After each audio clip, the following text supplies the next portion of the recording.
Hey guys! Oh, you're bouncing around. Stay still, camera. Isn't that thing cute? Oh my gosh. Okay, so today we are going to be talking about groceries. You guys seem to really want to know on Instagram when I posted my grocery haul. You guys seem to really be interested on how I saved so much money. So if you didn't see the Instagram post, I will put it here or here somewhere. And basically I did a whole 7 days worth of grocery shopping for $63.25. That's 21 meals, which is just like mind-blowing to me. So I've been doing this for a few weeks now, and I have honestly calculated it. I think I'm saving us around $300 to $350 a month by following these simple steps that I've kind of laid out for myself. I've taken info from all over the internet, places that I found, people that I found that have grocery shopping, meal saving tips. So I have tried to simplify it to fit my life, and I am here to share my information with you. Okay, so this is going to be broken down in 5 really easy to follow steps. So we're gonna call these, what are we gonna call these? Steps. We're gonna say step number 1 is know your budget. And this is just so important because you don't want to go into the grocery store blind. There's so many resources to help you on how to figure out a budget. If you guys are interested in how we budget, just let me know. I can do another video about that or a blog post. How we do it is really, really simple. Interested in how I budget, just comment below, let me know, and I will pay attention to those comments and make a video if there is some interest in that. Most people know what their budget is for the month, and that's how most people budget. So I'm gonna encourage you, so do your budget for the month and then break it down by week for your grocery shop. So don't give yourself this massive amount of money that you've allotted for the entire month, because you're gonna go into Costco and or Target or wherever, and you are going to see something that you want and you're gonna say, oh my gosh, I have to have that, I have enough money for it, and then the last week of the month you're like, poof, I can't eat, like what the heck? So I'm going to encourage you to only allow yourself to bring to the store cash. I bring cash to the store because I'm an impulse buyer. So I bring cash, the allotted amount I have for that week of grocery shopping, and that is my budget. So that I can't talk today. That is step number 1, is know your budget. Okay, step number 2.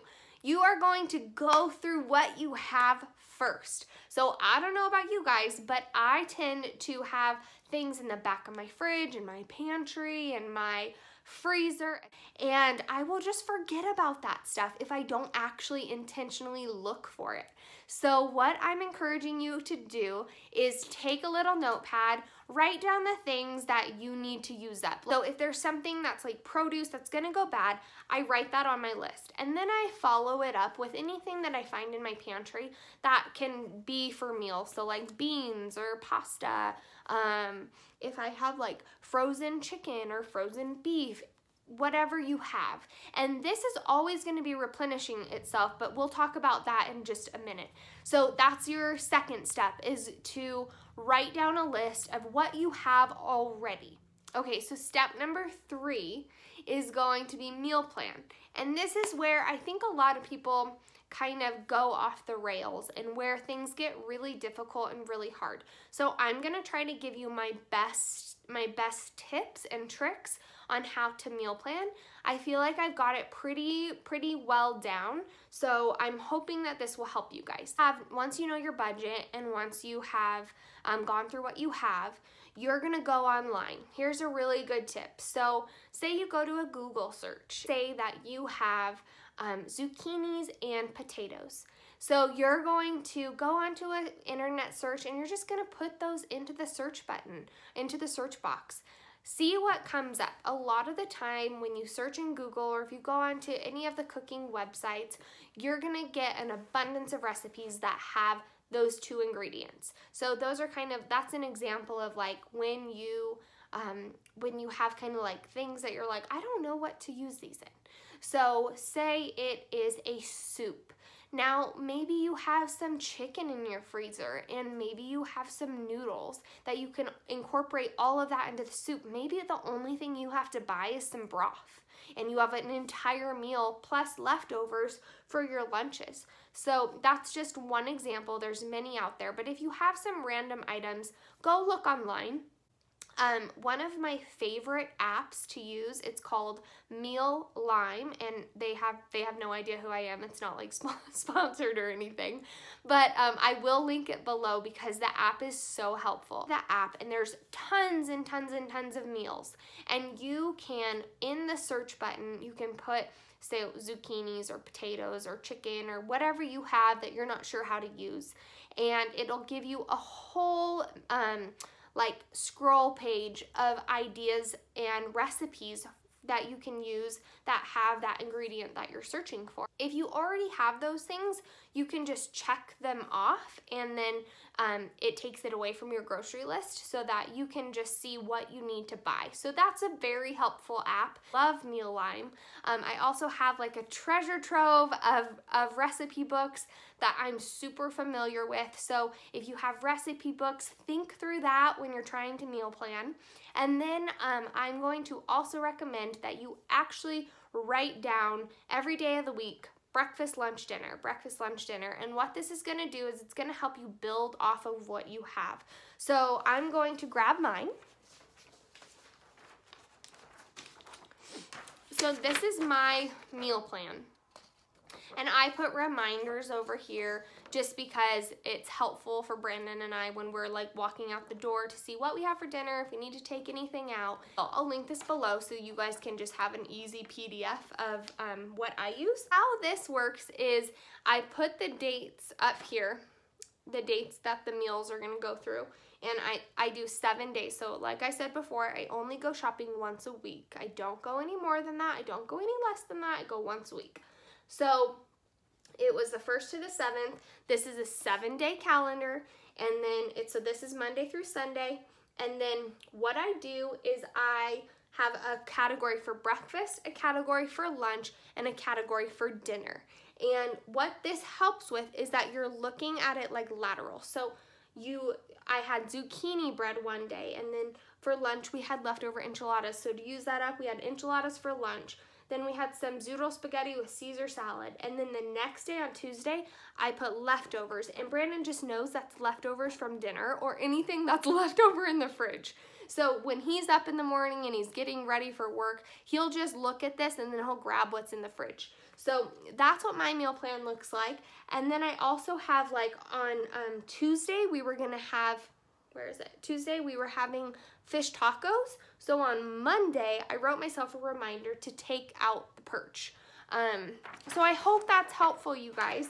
That is how I meal plan. And step 4 is research and finalize your list. Now, this part is where people will just not do this at all. So I've been talking to a few of my friends, like in preparation of making this video, and they say, yeah, I do all of that, but this last step is where I don't pay attention and where I waste all my money. And that's exactly me. This is where I'm saving $300 to $350 a month. So knowing what you have is a big part of this, but this next part, step number 4, researching and finalizing your list, is really what's gonna save you money.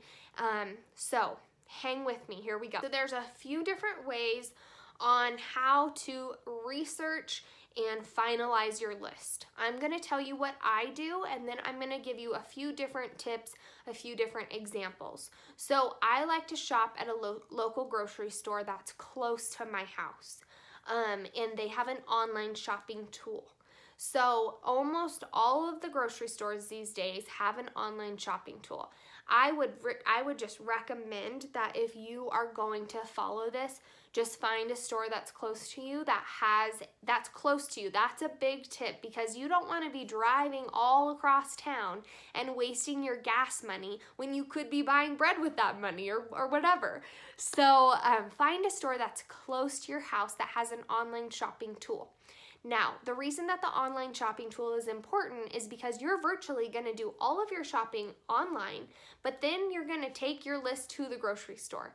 So you're going to get all the work, all the prep done at home, and then you just go into the grocery store with your list. So what I do is when I'm on my grocery store's online shopping tool, I will sort it by unit price. I don't sort it by anything else. I don't sort it by sale item.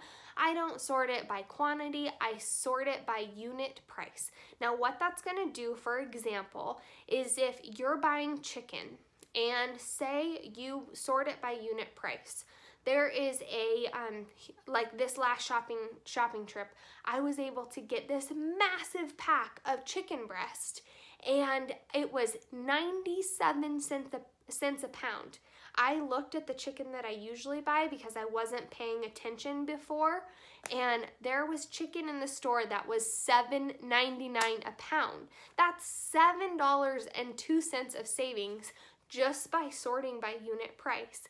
So I was able to get this big pack of chicken, and I only needed 2 chicken breasts out of it. I think there was like 9, so I froze the other chicken breast. And next week when I go to assess what's in my fridge, in my freezer, in my pantry, I will most likely have a few chicken meals because that was the best deal. It was super inexpensive. It was still a good brand. It was hormone-free, etc.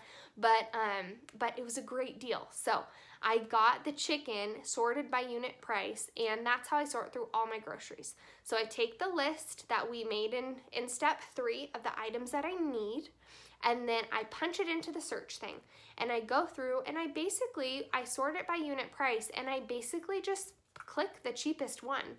I know what things are non-negotiables for me. So there are certain little things because I cook a lot, I use a lot of butter. So there is a certain butter that I like to buy, whether it's on sale or not. But when it's on sale, I try to stock up. So there's certain things like that I call non-negotiables, and that's because I am in the kitchen all the time. You might have things like that as well. You might not eat meat, and there might be certain criterias that you have for certain foods that you eat. You know, there's all sorts of diets, etc. out there, but basically kind of know what your non-negotiables are, and that will help you be in the mindset when you're doing this online shopping of the things that you need to spend a little bit more on. And that's okay. It's okay to live a little. It's okay to have those criterias. But the bulk of your shopping, you should be sorting it by unit price, and it's going to save you a ton of money. Okay?